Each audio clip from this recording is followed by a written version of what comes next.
नमस्कार। आइए आज एक बहुत संवेदनशील विषय पे बात कर लेते हैं थोड़ी सी। और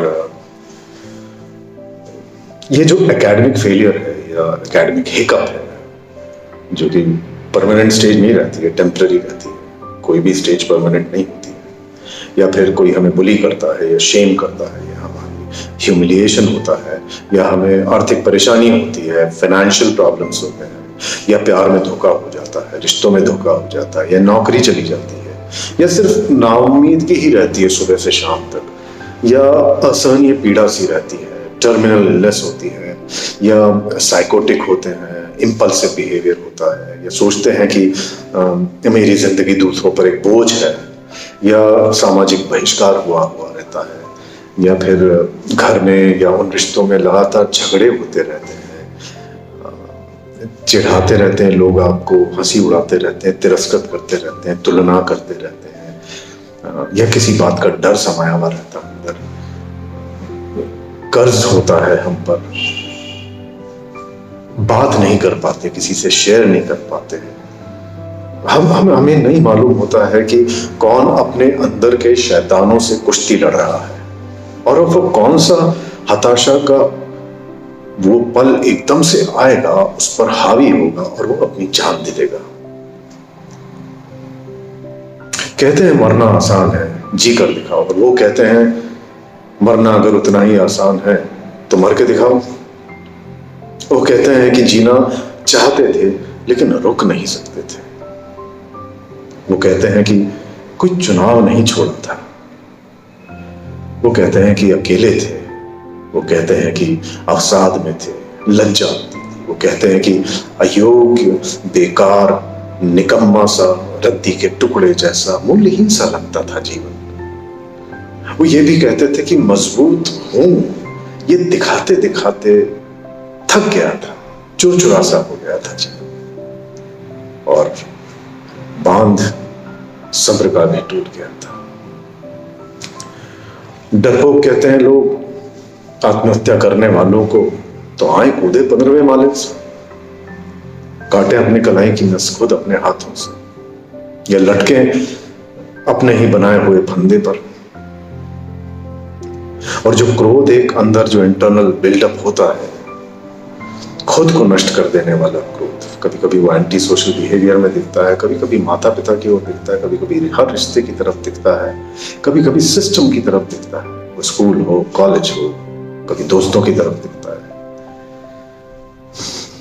लेकिन अब ये क्रोध बाहर के बजाय, या बाहर भी है लेकिन अंदर की ओर भी मुड़ गया है, और अंदर इसको पाला जा रहा है जहर जैसा।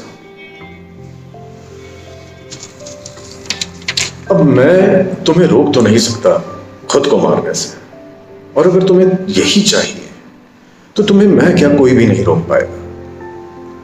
मैं 24 घंटे भी तुम्हारे साथ रह नहीं पाऊंगा, और कोई भी शायद नहीं रह पाएगा, उस तरह से ध्यान नहीं रख पाएगा। तो ऐसा लगता है कि अगर इतना मन बना लिया और इतनी इच्छा है तो एक बार उस रिश्ते से बात कर ले, अपनी मन की बात कर ले कि मैं ऐसा महसूस कर रहा हूं।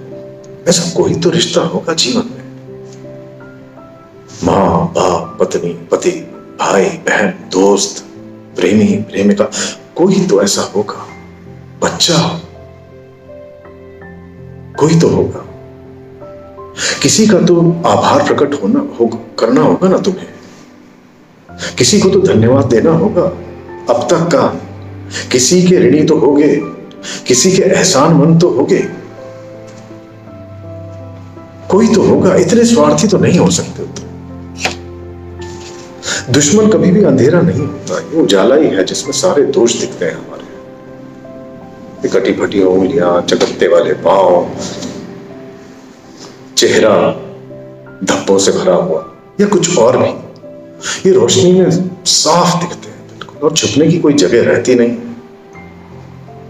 और तुम छुपना चाहते हो, बचना चाहते हो। देखिए, अचानक से तो होता नहीं है किसी का भी ये निर्णय ले लेना कि आज जीवन को खत्म करना है, इस पल में जीवन को खत्म करना है। संकेत होते हैं, इशारे होते हैं, कुछ संभावनाएं होती हैं, पारिवारिक पृष्ठभूमि होती है, दिमागी असंतुलन होता है, कई बार दुर्व्यवहार, मारपीट का इतिहास होता है, अनसोचे अनचाहे पारिवारिक रिश्तों का दबाव होता है, कुछ भी हो सकता है। इन्हीं टुकड़ों को तो पूरे समय जोड़ना रहता है अवसाद नामक पहेली में। यही पहचानना होता है, यही ध्यान रखना होता है। And it has to be observed very minutely, the changes that happen in an individual. और इस तरह का माहौल निर्मित हो कि बातचीत हो, एक्सेप्ट कर लें, और सिर्फ प्रश्न उत्तर नहीं हो, बातचीत हो, और कभी समझने की भी कोशिश करें। जैसे एक्सेप्टेंस होता है, इसको स्वीकार कर लेते हैं, there is treatment, it's treatable. और हाँ, जब छोड़ देने की, एकदम से सब कुछ छोड़ देने की जब इच्छा हो, तो ये जरूर पहचानने की कोशिश करना कि अभी तक टिके हुए क्यों थे। कोई तो कारण होगा जिस वजह से टिके हुए थे। होप, क्योंकि आपका ये कदम जो है वो जिंदगी को बदतर बनाने के मौके को खत्म नहीं करता, बल्कि वो सारी संभावनाओं को नष्ट कर देता है जो जीवन को बेहतर बना सकती है। रखिए दिल अपना हाथ पर, महसूस करिए धड़कन। यही उद्देश्य है। किसी कारण से जिंदा है, एक ही जीवन है, स्वार्थी नहीं हो सकते आप अपनी जान देकर। आप एक बार मरेंगे, एक बार चले जाएंगे, पीछे वो आपके लोग रोज मरेंगे, हजारों बार। जिंदा रहे तो शायद कोई और जिंदगी को भी बचा लेंगे। How can you be so selfish to give up your life so easily? Think about it. तो जैसे ये ख्याल दिमाग में आता है तो रुको, ठहरो, अपने अंदर का विश्वास जो कहीं गायब हो गया है, खत्म हो गया है, नष्ट हो गया है, उसको टटोलो, जीवित करो उसको। Self believe. ईश्वर की दिन भर पूजा आराधना करते रहते हो, उस पर विश्वास करो। तुम उसकी वजह से हो यहां पे। ऐसे बीच में आकर ऐसा निर्णय कभी मत लो। कल को बेहतर बनाना, निरंतर प्रयास करना, ख्वाब जब बिखर जाएं तो उनको समेटना, नया आकार देना, नया रूप देना, यही जीवन है। इसीलिए हैं हम लोग यहां पर। So please stay put, share, talk to people, talk to friends, talk to your family. Don't run away. God bless us all. Thank you.